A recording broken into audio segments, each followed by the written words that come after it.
Hello, thank you for checking out RIC for Real, Learning from Our Mistakes.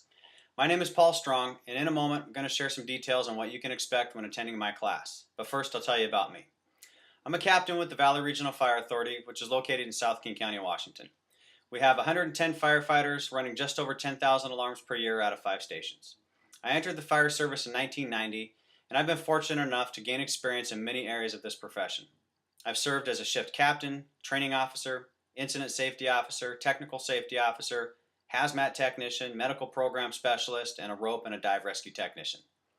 I am the creator and the lead instructor of the hands-on RIC for Real class and also teach fire service leadership and tactics across the country.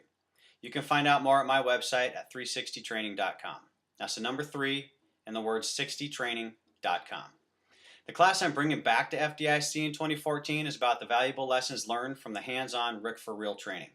Over 400 firefighters from 16 different departments participated in this absolutely realistic elevated stress training.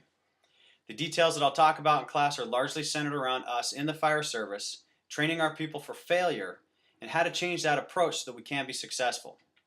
The class originated a few years back when I was developing an outline for a RIC drill.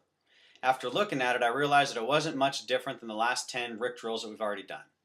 So I started to think about it from the perspective of the victim and not the perspective of the rescuer.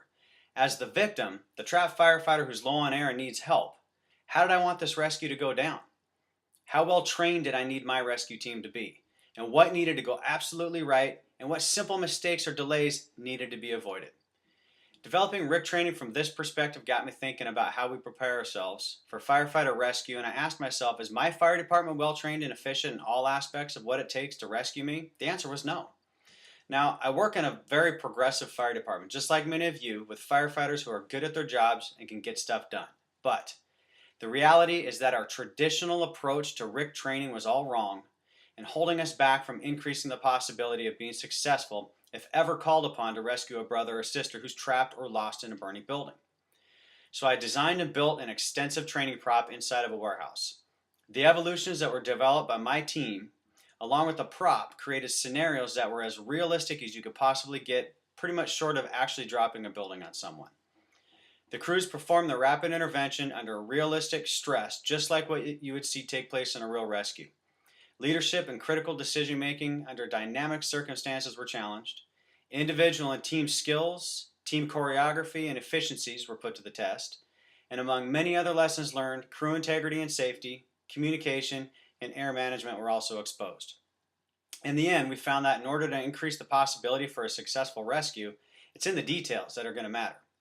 We've been missing so many of these details for so long because our traditional linear approach to RIC training has been done in sterile, non-realistic, non-stressful environments.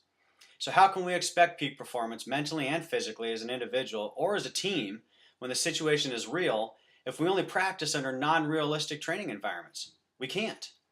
Lastly, none of this works without honesty.